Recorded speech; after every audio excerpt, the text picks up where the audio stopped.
से सवाल हम करेंगे। चर्चा की शुरुआत शांत प्रकाश जाटव जी। शांत प्रकाश जी, आखिर इस मामले को लेकर सरकार इतनी शांत कैसे बैठी हुई है? अगर यूजी नेट का पेपर रद्द किया जा सकता है, फिर यूजीसी नेट का पेपर क्यों रद्द नहीं हो सकता है? जबकि इसमें अब ये भी सिद्ध हो गया है, ये भी बात सामने आ चुकी है कि बिहार में पेपर लीक हुआ था। पहले इस मामले में पेपर लीक के बारे में जो भी बात हो रही थी उससे इनकार कर रहे थे। शिक्षा मंत्री भी इस बात का दावा कर रहे थे कि पेपर लीक नहीं हुआ है, लेकिन अब इस प्रकार के सबूत भी मिले हैं, आरोपी की गिरफ्तारी भी हुई है। देखिए गायना जी, पिछले 5 वर्षों में देश में लगभग 41 पेपर लीक के मामले हुए और उसमें से 21 पेपर लीक के मामले जो हैं केवल राजस्थान से हैं। इनफैक्ट क्या है कि ये एक बहुत बड़ा नेक्सस काम कर रहा है और जो 21 जो पेपर लीक के मामले राजस्थान में हुए, उस वक्त में कांग्रेस की सरकार थी वहां पर, और वहां के जो जिस प्रकार की जिसने पेपर लीक किए उस व्यक्ति को भी बहुत अच्छी तरीके से हमने सरकार के नजदीक हमने पाया। इनफैक्ट क्या है, मैं इसमें राजनीति की बात नहीं करना चाहूंगा, मगर सच्चाई ये है कि हमें किसी भी सूरत में जो ये पेपर लीक की घटनाएं हो रही हैं, इस पर ठोस कानून बना करके और ठोस ऐसे नियामक बना करके जिसके बाद में पेपर लीक करने में किसी की भी जो है रूह कांपे, इस प्रकार की व्यवस्था करने की आवश्यकता है और हमारी सरकार करेगी। आज उत्तर प्रदेश सरकार ने काफी ठोस जो है व्यवस्था बनाने के लिए आज तैयारी की है और बहुत जल्द ही इसको कानून के रूप में एक शेप दे दिया जाएगा। जो भी बच्चे परीक्षाएं देंगे वो अपने गृह क्षेत्र से दूर परीक्षा देंगे। जो भी शांत प्रकाश जी, जैसे आप कह रहे हैं कि ऐसी व्यवस्था की है कि पेपर लीक ना हो, इससे पहले भी इस प्रकार की व्यवस्थाएं करने के दावे किए गए हैं।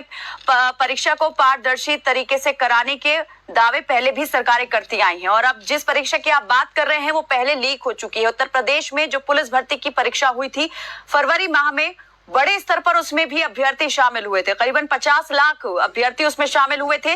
पेपर लीक हुआ, उसके बाद में परीक्षा को रद्द कर दिया गया और वो भी काफी हंगामा हुआ था उस पर भी। अब आप कह रहे हैं कि एक बार फिर से व्यवस्थाओं को चुस्त दुरुस्त करने का दावा कर रही है। परीक्षा को पारदर्शी बनाने और नकल रहित बनाने के लिए कानून भी तो बनाया था केंद्र सरकार ने, लेकिन क्या हुआ? अभी भी वो सिलसिला लगातार जारी है। एनटीए जैसी जो संस्था है जिस पर विश्वास रहता है कि ये जो है ऐसे आयोजन करेगी परीक्षा का कि पेपर कहीं से कहीं लीक नहीं होगा, उसकी अब विश्वसनीयता पर सवाल उठ रहे हैं। देखिए, जो अभी तक हुआ है उस पर सीबीआई की जांच और सख्त से सख्त उनके खिलाफ कार्रवाई, ये सारी व्यवस्था कर दी गई है और आगे इतने सख्त व्यवस्था रहेगी कि कोई भी आदमी इस प्रकार की घटनाओं को अंजाम देने में उसके रूह कांपे। आप कह रहे थे कि हमें इस पर राजनीतिक मामलों को लेकर बात नहीं करनी चाहिए या राजनीति से इस मामले को नहीं जोड़ना चाहिए, लेकिन बिहार में तो शुरुआत हो गई है, वहां तो एक दूसरे पर आरोप प्रत्यारोप का दौर शुरू हो गया है। देखिए, जिस प्रकार का बिहार में जो घटनाक्रम सुनने में आया कि सर्किट हाउस पर कुछ किसी तरीके से जो है किसी मंत्री के नाम से कुछ जिन बच्चों ने उस पेपर लीक कराया था और वो सब चीजें एक दूसरे से लीक हो रही है, जांच का विषय है। मालूम पड़ेगा कि जांच में क्या निकलता है, किस कौन किसकी लिप्तता है। ये इसी चीज की तो जांच होनी है। इसी में तो जो लोग जो है ना इन्वॉल्व है उनके खिलाफ तक कार्रवाई की जानी है। या तो व्यवस्था ऐसी रही ना बिहार के लोगों में कि नौकरी पाने के लिए लोगों ने अपनी जमीनें दी, मंत्रियों ने जमीनें जांच का विषय है वो मामला भी, उसमें जांच चल रही है, लेकिन यहाँ पर पूर्व मुख्यमंत्री और मौजूदा उप मुख्यमंत्री को लेकर के अब जो सवाल उठ रहे हैं, आरोप प्रत्यारोप लग रहे हैं, उसकी बात हम यहाँ पर कर रहे हैं। आप नाम भले ही ना लें, लेकिन ये बात तो आ चुकी है ना सामने, एक दूसरे पर खुलकर यहाँ पर बात हो रही है। देखिए, मैं किसी का नाम नहीं ले रहा, मैं तो जांच के बाद में जिसका नाम निकल करके आएगा वो स्पष्ट होगा। जिसने नाम लिया है तो ठीक है, एक हम लोग उस पर, मुझे नहीं लगता कि जब तक उसके ऊपर जांच होने के बाद में वो क्लियर हो जाए तब तक किसी का नाम लेने की आवश्यकता नहीं है। मगर हाँ, एनटीए को लेकर क्या करेंगे? की बात है कि लालू प्रसाद यादव जी ने अपने बच्चों के नाम मकान कराए और जिसने प्लॉट नाम कराया उसको इन्होंने नौकरियां दी। ये तो पूरी तरीके से लिप्त हैं। इस प्रकार की तो इनकी प्रैक्टिस है। तो इनके ये इसमें इनकी इन्वॉल्वमेंट है या आप एक मामले का हवाला देकर दूसरे मामले को कमतर नहीं आंक सकते हैं। यहाँ पर युवाओं के भविष्य से जुड़ा हुआ सवाल है। शांत प्रकाश जी, आप पुराने एक मामले की बात कर रहे हैं जो कि विचाराधीन है, जांच अधीन है, उसमें भी जांच चल रही है। जो होगा आपने अभी कहा कि लालू प्रसाद यादव ने अपने बच्चों के नाम जो है जमीनें करवाई हैं। हाँ बिल्कुल, वो उसकी जांच हुई है, फाइनल रिपोर्ट जमा हो चुकी है, इसलिए मैं वो बात बोल रहा हूँ। इसी तरीके से इसकी जांच होगी, रिपोर्ट आ जाएगी, फिर उसका भी नाम लेंगे। मैं बात यहाँ पर तेजस्वी यादव के पीए के ऊपर लग रहे आरोपों और इस मामले को लेकर तेजस्वी से जोड़े जाने को लेकर सवाल कर रही हूँ सर। सूरत में जिसने भी इस प्रकार की घटना को अंजाम दिया वो बचेगा नहीं। सवाल तो ये भी उठ रहा है कि जो जो राज्य बीजेपी शासित हैं वहीं पर इस प्रकार के मामले जो है सबसे ज्यादा सामने आए हैं देखने के लिए। बिहार को जोड़ा जा रहा है, राजस्थान, घटनाएं हुई, हरियाणा, 21 जो घटनाएं हुई राजस्थान में हुई। राजस्थान में सरकार किसकी थी? कांग्रेस की थी। तो इस प्रकार की बात कहने से सर मैं नीट के मामले में बात कर रही हूँ, नीट धांधली में, नीट धांधली। मैं तो आपको 5 साल में जो 41 जो पेपर लीक की घटनाएं हुई हैं उसमें से 21 घटनाएं जो है केवल राजस्थान में हुई है। मैं तो आपको ये बात बता रहा हूँ। इसलिए ये भाजपा शासित राज्यों में हुई है, इस प्रकार के अपराध हुआ है, गलत हुआ है, और गलत जिसके साथ में हुआ है, जिसने गलती को अंजाम दिया है, उसके खिलाफ जो है हम सख्त से सख्त कार्रवाई करेंगे। चलिए जल्दी से सवाल का जवाब, एनटीए की भूमिका को लेकर क्या कहेंगे? उसकी भूमिका पर भी संदेह हो रहा है, सवाल उठ रहे हैं। जो भी है, कल मंत्री जी जो धर्मेंद्र प्रधान जी ने स्पष्ट कर दिया कि हम जो कार्रवाई करेंगे, जो भी हमारी ऑर्गेनाइजेशन जो संवैधानिक रूप से है, सबसे जो है ना बातचीत की जाएगी। और मैं नहीं समझता कि जो है ना अगर कोई इस प्रकार की कोई किसी ने भी गलत तरीके से जो इन्वॉल्वमेंट दिखाई है तो उसको बख्शा जाएगा। चंद्रमोहन शर्मा जी, मामला जो है अब जांच एजेंसियों के हाथ में है, इस मामले में जांच कर रहे हैं, लेकिन विपक्ष इस प्रकार से सड़क पर उतरा है। पेपर लीक नहीं हुआ है, ये शिक्षा मंत्री का बयान था शुरुआत में, लेकिन बाद में जब गिरफ्तारियां होती हैं तब बात सामने आती है कि इस प्रकार से पेपर लीक हुआ है, अभ्यर्थियों को रटवाया गया है, तब कहीं जाके शिक्षा मंत्री कहते हैं कि हाँ गड़बड़ी तो हुई है। वो मामला आपको मालूम है कोर्ट में है और 8 तारीख लगी हुई है। जब तक कोर्ट का फैसला नहीं होता तब तक तो आपको इंतजार करना पड़ेगा ना। सर, जब यूजीसी नेट में यही बात गड़बड़ी की एक दिन बाद ही परीक्षा के बाद सामने आ जाती है तो उसे फौरन लेकर फैसला हो जाता है, उस परीक्षा को रद्द कर दिया जाता है। लेकिन यहाँ पर 4 जून से रिजल्ट आ चुका है, उसके बाद से ही लगातार प्रदर्शन कर रहे हैं छात्र और उनके अभिभावक। छात्र और अभिभावक अगर सड़क पर नहीं उतरते तो ये मामला शायद यहाँ तक भी नहीं पहुंचता। देखिए, सब चीजें सरकार तो बेखबर थी, सरकार को तो पता ही नहीं था कि आखिर हुआ क्या है, चल क्या रहा है। बिल्कुल, और प्रियंका गांधी जी को भी पता नहीं था कि जिस प्रकार एक वो बच्ची को लेकर के और घूम रही थी और वो पटेल जो है उसने जब दस्तावेज जमा कराए वो सारे फर्जी दस्तावेज लेकर करके आए, मुझे तो नहीं पता था ना। प्रियंका गांधी जी उसको तो लेकर के जो है ना। सर, सरकार और प्रियंका गांधी में फर्क है। प्रियंका गांधी सरकार में नहीं बैठी है। प्रियंका, वो आप इंडिविजुअल तरीके से बात कीजिए, लेकिन एक जो संस्था है आप उसकी जिम्मेदारी को कैसे ऐसे बात करके झाड़ सकते हैं? बैठ करके कोई भी बात बोल देंगे क्या? सर, सरकार से ही सवाल पूछना फर्ज है और सरकार से ही सवाल बनता है। आप देखिए एक चीज, आप प्रियंका गांधी को आप क्यों इग्नोर कर सकते हैं? सर, जिनके हाथ में कुछ है ही नहीं, जो पावर में नहीं है, आप उनको सवाल उठा रहे हैं, सवाल के घेरे में ला रहे हैं, जबकि सरकार जो है सत्ता में है, उस पावर में है, उस पर सवाल होना चाहिए। उसको क्या कहेंगे यार? हम किसी भी सूरत में अफवाह फैलाने वालों के भी खिलाफ हैं, जिन्होंने पेपर जो है लीक किया है उसके भी खिलाफ है, उसके सबके खिलाफ कार्रवाई हो रही है। और कुछ दिन के अंदर ठीक है। सिद्धार्थ शर्मा जी, आऊंगी सर, आऊंगी। चंद्रमोहन जी, आऊंगी आपके पास। सिद्धार्थ शर्मा जी, कार्रवाई हो रही है तो फिर ये प्रदर्शन क्यों? सरकार तो प्रतिबद्ध है इस बात को लेकर के कि हम जांच भी करवा रहे हैं, दोषों के खिलाफ कड़ी कार्रवाई भी करेंगे, किसी के साथ नाइंसाफी नहीं होगी, तो फिर आखिर विपक्ष का ये प्रदर्शन क्यों? कह रहे हैं कि मुझसे गलती हुई, हवा किसने फैलाई? शिक्षा मंत्री ने बोल के कि पेपर लीक नहीं हुआ, जबकि बच्चे सड़कों पे थे, इस पे कार्रवाई क्यों नहीं कर रहे आप? चलिए, मुझे लगता है सिद्धार्थ जी के पास आवाज नहीं जा रही है। सब पर कार्रवाई हो रही है। एनएसयूआई के प्रवक्ता बबलू सोलंकी हमारे साथ बने हुए हैं। बबलू जी, सरकार तो कह रही है कि हम कार्रवाई भी कर रहे हैं, जांच भी चल रही है, दोषियों को बख्शा भी नहीं जाएगा, फिर आखिर क्यों लगातार स्टूडेंट कह रहे हैं कि काउंसलिंग रोकी जाए, हालांकि इस मांग को अस्वीकार कर दिया है कोर्ट ने। और 2 मिनट का समय देंगे तो मैं अपनी बात कह सकूंगा। अब सुप्रीम कोर्ट में जो है दो जो बैच ऑफ पिटीशन है, सेकंड बैच ऑफ पिटीशन है, उसमें सेकंड जो पॉइंट ये आया है कि एक तो इसमें सीबीआई इंक्वायरी की जांच होनी चाहिए इमीडिएटली, क्योंकि अगर एक जगह पर ये कंफर्म हो गया है कि पेपर लीक हुआ था, चाहे 3 लोग पकड़े गए हैं, 10 लोग पकड़े गए हैं, एक पर्टिकुलर सेंटर से पकड़े गए, लेकिन इस बात को आप कतई आउट ऑफ क्वेश्चन नहीं कर सकते कि और कितनी जगह पेपर लीक हुआ होगा। ये तो पकड़े गए वो लोग हैं, क्या पता और कितनी जगह लीक हो जो पकड़े नहीं गए। तो इसलिए उसकी वैधता पर पूरी एजुकेशन की जो एग्जामिनेशन की वैधता है उसके ऊपर सवाल खड़े होते हैं, पहली बात। दूसरी बात तो इसलिए वो जो है इसमें सीबीआई इंक्वायरी सरकार को आगे बढ़कर खुद करवानी चाहिए। अभी प्रवक्ता जी बोल रहे थे कि बीजेपी सरकार ने सीबीआई की जांच की, हाँ, इंक्वायरी नहीं है, वो मांग है। और दूसरी बात जो आपने कहा कि जो रिजल्ट है उसको विदड्रॉ करना चाहिए, पेपर को कैंसिल करना चाहिए, और 6 तारीख से जो काउंसलिंग शुरू हो रही है उसके ऊपर सुप्रीम कोर्ट ने फिलहाल जो रोक लगाने से मना किया है। उसका कारण ये है कि सुप्रीम कोर्ट की बहुत सी कॉन्स्टिट्यूशन बेंच की जजमेंट्स है जिसमें ये कहा गया है कि ये प्रोसेस जो है पूरा काउंसलिंग का ये सितंबर नवंबर तक चलता है। ये बड़ा सैक्रोसैंक्ट है, बहुत ही लिमिटेड केसेस में इसमें जो है कोर्ट को दखल देना चाहिए। और क्योंकि 8 तारीख को सेकंड बैच ऑफ पिटीशन लगा हुआ है, इन सारी पिटीशंस को सुनवाई सुप्रीम कोर्ट में कर रही है।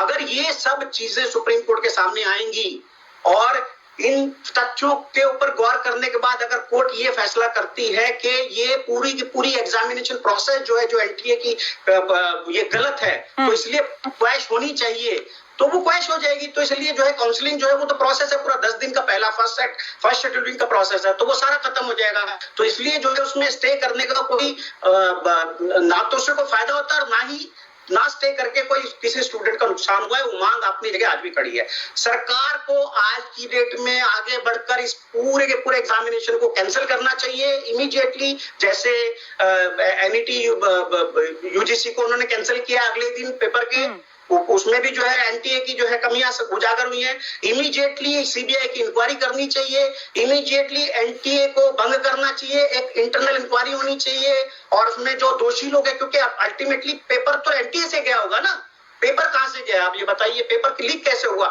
ये सारा का सारा जो प्रोसेस है इसको ओवरसी करने का, उसको देखने का किसकी ड्यूटी थी, इसको इंश्योर करने की कि ये सही तरीके से हो। तो ये जो है गुस्सा जो आज सड़कों पे निकल रहा है, जो हमारे शांत प्रकाश जी जल्दी से सवाल का जवाब। संजय बंसल जी ने कहा है कि सरकार को आगे बढ़कर फैसला लेना चाहिए, अपने हैंड पर इस पूरे मामले को जो है हैंडल करने की जिम्मेदारी भी सरकार की बनती है, बजाय इसके कि सुप्रीम कोर्ट में चलने वाले प्रोसीजर्स, आगे की प्रोसीडिंग और फैसले का इंतजार किया जाए। जल्दी से बताइए, सरकार क्या ये फैसला लेगी या और ज्यादा आगे समय की बर्बादी या फिर और चीजों के होने का इंतजार करेगी?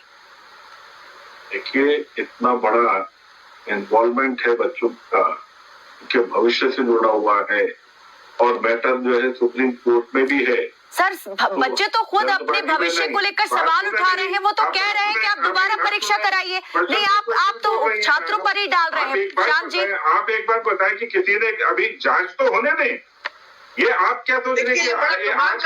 जांच भी तो नहीं हो रही है। आपने अभी थोड़ी देर पहले कहा था कि सीबीआई जांच की जो है सरकार तैयारी कर रही है, सीबीआई इस मामले में जांच करेगी, सरकार ने निर्देशित कर दिया है, लेकिन कहाँ हुआ है, कहाँ आदेश हुआ है? इस तरीके से नहीं होगा जैसे जो है ना यहाँ पर टीवी पर जो है ना। शांत जी, शांत प्रकाश जी, शांत प्रकाश जाटव जी, सरकार इस तरीके से काम कर रही है। जब तक आप सेंट्रल ब्यूरो ऑफ इन्वेस्टिगेशन को इसकी जांच नहीं देंगे तब तक जांच सही तरीके से नहीं होगी। सरकारी तौर पे अलग अलग स्टेट में पुलिस इसकी जांच नहीं कर सकती। इनको क्या पता कि किस तरीके से सरकार चलती है और किस तरीके से देश चला जाता है। तो सब लोग देख रहे हैं कि सरकार किस तरीके से चलती है। आज जब सुप्रीम कोर्ट के अंदर जो है ना मामला जो उठा हुआ है, तो सुप्रीम कोर्ट जब तय करेगा उसके बाद उठाया जाएगा। ये यहाँ पर टीवी पर बैठ करके कि ये हो गया और वो गया अभी कर देना चाहिए, ऐसा नहीं हुआ करता है। सरकार अपनी तरफ से पूरी तरीके से सर, बात तो टीवी तक तब पहुंची है ना जब सड़क पर इतना बवाल हो गया है, और अब तो बात संसद तक में इस मामले को उठने की हो रही है। सड़क से संसद तक आप बवाल ही बवाल दिखेगा इस मामले को लेकर। आप फिर भी कह रहे हैं कि सवाल क्यों उठ रहा है? सिद्धार्थ शर्मा जी कुछ कहना चाह रहे हैं। जी सिद्धार्थ जी, उन लोगों के खिलाफ कार्रवाई नहीं की। पहले शांत प्रकाश जी शांत हो जाए, उसके बाद मैं बोलूंगा ना। जी जी मिनट से कार्यक्रम को सुन रहा था ध्यान से। सुप्रीम कोर्ट की जो है ना बात की तो ही कर रहे हैं। सुप्रीम कोर्ट अरे शांत प्रकाश जी शांत हो जाइए ना। उसको खत्म करने की उसके आगे से बोल रहे हैं। क्या फायदा? आप सुप्रीम कोर्ट के लॉयर हैं। शांत प्रकाश जी, अभी इस मामले में कहाँ कोर्ट का कोई फैसला आया है? जो प्रोसीडिंग चल रही है उसी को लेकर उन्होंने बोला है कि बजाय इसके कि आगे और सुनवाई में वक्त जाया हो, कोर्ट का भी कीमती वक्त जाया हो, जो बच्चे इंतजार कर रहे हैं उनका समय बर्बाद हो, इससे पहले सरकार को पहल करनी चाहिए, सरकार को आगे आना चाहिए। आपके परिवार को गुमराह करने की कोशिश न करें। हर चीज नियम और कानून से चलती है। आप क्यों सुप्रीम कोर्ट का वक्त है? मेरी तो समझ नहीं आ रही। बैठा हूँ, सबकी ठीक बात है, सुन रहा हूँ। सिद्धार्थ शर्मा जी, सिद्धार्थ जी। जी कायनाथ जी, पिछले 25 मिनट से मैंने सबकी बात सुनी। तो खबर फास्ट के जो दर्शक हैं वो बहुत समझदार हैं। उदाहरण के लिए अगर मैं अभी बोल दूं कि मैं दुनिया का सबसे बड़ा पहलवान हूं, तो मेरे ख्याल से खबर फास्ट के कोई भी दर्शक उसको नहीं मानेंगे, क्योंकि वो मुझे देख रहे हैं और पहलवान की तरह मैं नहीं दिख रहा हूं। तो भाजपा को समझना चाहिए कि जवानी जमा खर्च एक होता है और आपकी क्षमता एक और होती है। भाजपा के ये बस की बात ही नहीं है कि शिक्षा प्रदान करे। वो क्यों है मैं बताता हूँ। भारत का कुल मिला के जो शिक्षा बजट है वो प्रति व्यक्ति केवल 41 रुपया प्रति माह है। ध्यान में रखिएगा, फिर से मैं बोल रहा हूँ, भारत के हर नागरिक पर, आपके बच्चों के ऊपर मोदी सरकार पिछले 10 साल में एक महीने में केवल 41 रुपया खर्च कर रही है। तो शिक्षा भाजपा की कहीं पर भी प्राथमिकता है ही नहीं। बात तो पूरी हो जाने दीजिए जाटव जी, जाटव जी बात सुन लीजिए पूरी, उसके बाद बोलने का मौका आपको मिलेगा पूरा। आप कौन से नियम कानून की बात कर रहे हैं?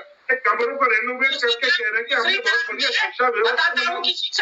बजट का जिक्र इसलिए किया कि जिस प्रकार का बजट होगा उसी प्रकार से तो व्यवस्था होगी। अगर व्यवस्था जो हिली हुई होगी तो फिर कैसे उसकी जिम्मेदारी ली जा सकती है? भाजपा के लिए शिक्षा प्राथमिकता नहीं है, इसीलिए वो अपने बजट में केवल भारत के नागरिकों के ऊपर प्रतिमाह 41 रुपया केवल रखती है। दूसरी तरफ एक दिल्ली की सरकार है जो कि हर साल 20,000 करोड़ रुपया शिक्षा पर खर्च करती है। मतलब हर बच्चे के ऊपर 10,000 रुपया। सिद्धार्थ जी कंपैरिजन नहीं, केंद्र और राज्य सरकार के बीच कंपैरिजन नहीं, सिर्फ नीट परीक्षा पर। कुछ नहीं जानते आप, केवल गुमराह करना जानते हैं। भाजपा परीक्षा हो या शिक्षा हो, भाजपा के बस की बात नहीं है। अब ये जो नीट की परीक्षा होती है इसमें पूरा का पूरा पर्चा लीक हो गया। अब भाजपा के पास एक उपाय है कि अपनी सर्वविश्वसनीयता बचाना चाहती है, क्योंकि भाजपा को ये जान लेना चाहिए कि 25 लाख बच्चों का मतलब है 1 करोड़ परिवार, 1 करोड़ लोगों का वोट तो भाजपा को पिछले एक हफ्ते में गिर गया। 1 करोड़ लोगों का, इस देश के 1 करोड़ लोगों का तो भाजपा के पास वोट चला गया। अब भाजपा के पास एक ही रास्ता है कि अपनी विश्वसनीयता बचाए, और जैसे नेट का एग्जाम इन्होंने कैंसिल किया, चलिए जैसे नेट का एग्जाम रद्द गया उसी प्रकार से नीट परीक्षा को भी रद्द करना चाहिए, री एग्जाम कंडक्ट करना चाहिए। चंद्रमोहन जी, समय समाप्त हो रहा है इसलिए माफ कीजिएगा, ज्यादा आपसे मैं बात नहीं कर पाऊंगी इस मामले में। चंद्रमोहन जी जल्दी। सहयोग का एक प्रयोग की जांच की सरकारी व्यापक घोटाले की तरह ये घोटाला पड़ा, और नेट का इसके अंदर बहुत बड़ा तंत्र इस्तेमाल है जिसको शायद बहुत बड़े लेवल पे मिल रही है। और सरकार के इसके ऊपर चुप्पी और मुंह में दही जमना और उसका बचाव करके विपक्ष में प्रेषण करना गंभीर है, क्योंकि सरकार कहीं ना कहीं कुछ किन पिन को बचा रही है। ये बिल्कुल ठीक नहीं है। ठीक है, बबलू सोलंकी जी आप क्या कहेंगे, क्या होना चाहिए इस मामले में? कहां से एक्शन हो सकता है? सुप्रीम कोर्ट के फैसले का इंतजार या फिर सरकार जो है इस मामले में आगे कुछ कर सकती है?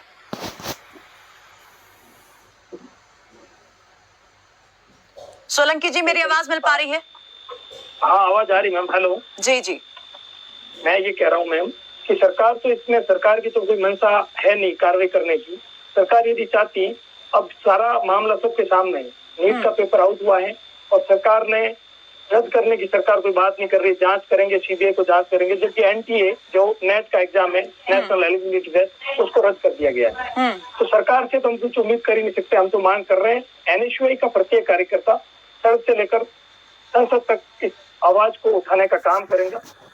प्रत्येक राज्य में हम एनएसयू के कार्यकर्ता सड़क पर उतरे हैं और मांग कर रहे हैं सरकार से कि इस एग्जाम को आप रद्द किया जाए। सरकार से उम्मीद ही नहीं है, क्योंकि अब जो तथ्य सामने आई, जो चीजें सामने आई, एक पेपर आउट हो चुका है, पेपर रटवाया गया एक सेंटर पर, सारी बातें सामने है, फिर भी सरकार पेपर रद्द नहीं कर रही है। तो इससे सरकार की मंशा, इससे सिर्फ सरकार कार्रवाई करना नहीं चाहती। सरकार बड़ी बड़ी एजेंसियों से, सरकार बड़े बड़े जो इंस्टीट्यूशन है और एनटीए है, वो सब आपस में मिले हुए, इनका पैसों का लेन देन है। ये बहुत बड़ा नीट एग्जाम एक तरह से घोटाला है और 34 लाख छात्रों के साथ अन्याय है।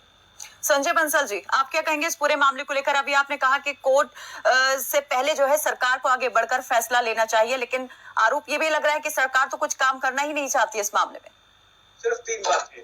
पहली बात, इमीडिएटली सीबीआई की इंक्वायरी होनी चाहिए। नंबर 2, इमीडिएटली जो है इस पूरे रिजल्ट को कैंसिल करना चाहिए। नंबर 3, इमीडिएटली एनटीए को जो है भंग करके उसकी रिकास्टिंग करनी चाहिए इमीडिएटली, क्योंकि इसके लिए सरकार को जितना वेट करेगी उतना जो है अपनी क्रेडिबिलिटी खोएगी, उतना जो है अपना जो है विश्वास जो है आम जनता में, और साथ ही साथ जो 30-32 लाख स्टूडेंट्स आज सड़क पर हैं, जो 23 लाख स्टूडेंट्स नीट के और 9 लाख एनईटी यूजीसी के जो स्टूडेंट, जो लोग जिन्होंने एग्जाम दिया है वो आज सड़क पर हैं, क्योंकि सीटें सिर्फ 20,000 हैं।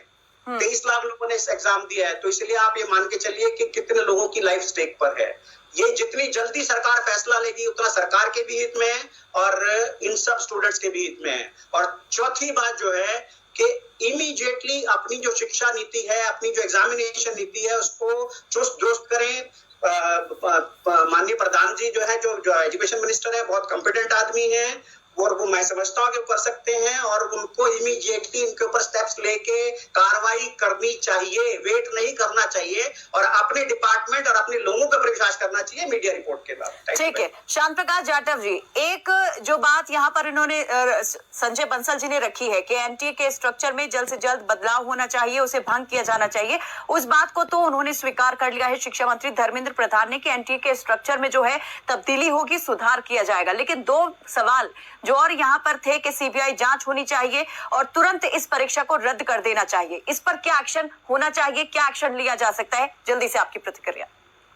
देखिए, सरकार जो है सब विषयों को ध्यान में रखे हुए है और जल्द से जल्द बच्चों के भविष्य को ध्यान में रखते हुए बेहतर से बेहतर कदम उठाए जाएंगे। जिस प्रकार भी जांच करनी है सीबीआई के माध्यम से जांच होनी है, और किस प्रकार उनको परीक्षा को रद्द करना है या कंटिन्यू करना, जो भी है वो सरकार जो है वो इस पर पूरे ध्यान में है और इस पर जल्द ही कार्रवाई होगी, ताकि बच्चों का भविष्य जो है उसके साथ में कोई खिलवाड़ ना। चलिए, बहुत बहुत शुक्रिया आप सभी का हमारे साथ इस चर्चा में जुड़ने के लिए। तो बिहार पुलिस की आर्थिक अपराध इकाई जो है लगातार इस मामले में कार्रवाई कर रही है और अब तक करीबन 13 लोगों